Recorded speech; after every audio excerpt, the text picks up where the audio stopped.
Assalamualaikum warahmatullahi wabarakatuh.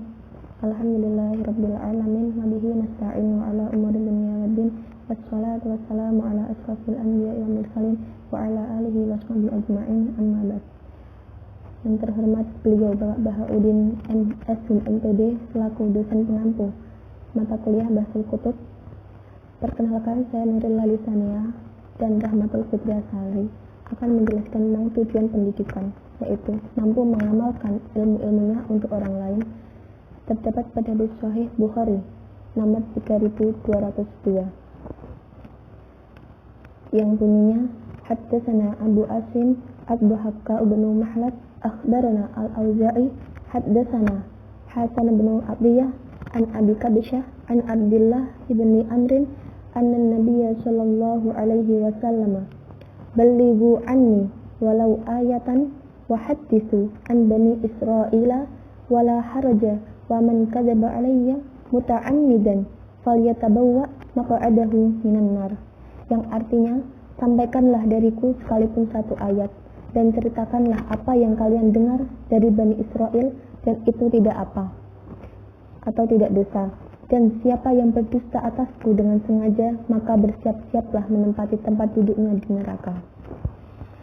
Berikut urutan sanad perawi hadis Sahih Bukhari nomor 3202. Yang pertama yaitu Abdullah bin Amru bin Al-As bin Wail.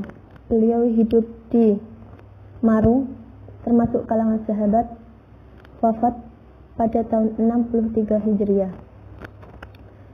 Yang kedua yaitu Abu Kabsyah. Beliau termasuk tabi'in kalangan tua, hidup di Syam, wafat pada tahun 13 Hijriah. Yang ketiga yaitu Hasan bin Atiyah, termasuk tabi'in kalangan tua, negeri hidup di Syam, wafat pada tahun 546 Hijriah. Yang keempat, Abdurrahman bin Al-Amru, termasuk tabi'in kalangan tua. Beliau hidup di Syam, wafat pada tahun 157 Hijriah. Yang kelima, Abdul Haq, termasuk tabi'in kalangan biasa, negeri hidup di Basrah, wafat pada tahun 212 Hijriah. Dilihat dari komentar para ulama, hadis tersebut termasuk hadis yang sahih karena sanadnya tersambung. Selanjutnya yaitu analisis balaghah. Yang pertama pada lafaz ballighu anni, termasuk kalam insya. Kalam insya yaitu kalam yang tidak mungkin benar dan tidak mungkin salah. Di situ lafaz ballighu berkedudukan sebagai insya thalabi karena menjadi fi'il amar dari madhi balagha. Yang kedua yaitu lafaz wahaditsu. Wahaditsu di situ berkedudukan sebagai majaz isti'arah, yaitu majaz yang makna asli dan makna yang digunakan ada keserupaan. Lafaz wahaditsu di situ makna aslinya apa yang terjadi. Majaznya yaitu lafaz akhbaroni, ceritakanlah. Selanjutnya lafaz haraja, wala haraja. Di situ mengandung majaz isti'arah juga. Yang makna asli wala haraja itu tidak bersalah. Arti dari majaz wala haraja adalah wala danbun. Danbun itu kan dosa. Selanjutnya itu kajian tematis komprehensif, yaitu hadis yang hampir sama atau menjadi penguat dari hadis Sahih Bukhari nomor 3202. Yang pertama yaitu hadis Sunan Abu Daud nomor 3177, hadis Tirmidzi nomor 2593, hadis Ahmad 6198, Ahmad 6594, Ahmad 6711, Ahmad 9746, Ahmad 1111, dan Darimi 541. Untuk teks hadisnya bisa dilihat di makalah. Kajian konfirmatif akan dilanjutkan oleh Rahmatul Fitriah Sari. Selanjutnya yaitu kajian konfirmatif. Kajian konfirmatif yaitu mengkonfirmasikan makna hadis dengan petunjuk-petunjuk Al-Quran sebagai sumber tertinggi ajaran.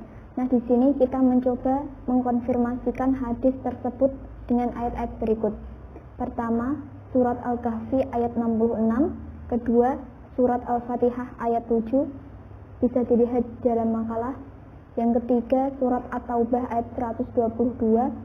Yang keempat, surat Al-Asr ayat 3, surat An-Nisa ayat 69, surat Al-Maidah ayat 53, dan yang terakhir surat Al-An'am ayat 54. Selanjutnya yaitu analisis realitas historis.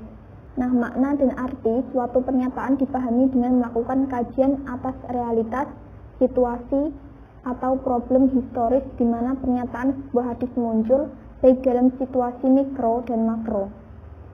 Nah, hadis Sahih Bukhari 3202 ini dicantumkan dalam bab Bani Israel. 3 kitab hadis yang pertama mencantumkannya dalam bab Bani Israel. Di sini clue penting yang menjadi hilang kalau hadis di atas tidak dikutip secara lengkap. Jadi meski seorang sahabat hanya mendengar satu ayat, tapi kalau satu ayat itu tidak diketahui oleh orang lain, maka sampaikanlah. Begitulah penjelasan Ibnu Hajar dalam Fathul Bari yang mensyarahi hadis di atas. Nah, kedua, hadis di atas juga mengabarkan bahwa info yang disebar itu bukan hanya dari Rasul, tapi juga dari Bani Israel. Disinilah tingginya muatan moral dari Nabi masalah penyebaran informasi ini. Ketiga, ada satu larangan dalam hadis di atas, yaitu kita jangan berbohong atas nama Rasul atau mengada-adakan cerita bahwa Rasul bilang begini dan begitu, padahal itu tidak benar. Melakukan dusta atas nama Rasul ini akan dijamin masuk neraka seperti disebutkan dalam bagian akhir hadis di atas. Selanjutnya yaitu analisis generalisasi, yaitu menangkap makna universal yang tercakup dalam hadis yang merupakan inti dan esensi dari sebuah hadis. Ibnu Hajar rahimahullah menjelaskan, walau ayah maksudnya adalah walau hanya satu ayat. Hendaknya setiap orang yang mendengarnya bersegera menyampaikan ilmu yang dia terima walaupun sedikit, agar semua ilmu yang datang dari Nabi SAW terus bersambung. Nah, sebagian ulama menjelaskan bahwa dalam hadis di atas Rasulullah menggunakan kata ayat untuk mengungkapkan ilmu yang paling sedikit yang mungkin dimiliki oleh seseorang, sehingga jika ia mengetahui lebih dari satu ayat, otomatis lebih diperintahkan lagi untuk menyampaikannya kepada orang lain. Nah, perintah menyampaikan ajaran Islam yang dibawa oleh Rasulullah kepada orang lain meskipun hanya satu ayat. Menceritakan kisah dari Bani Israel diperbolehkan selama diketahui bahwa cerita itu tidaklah bohong. Nah, ancaman bagi orang yang berdusta atas nama Nabi Muhammad.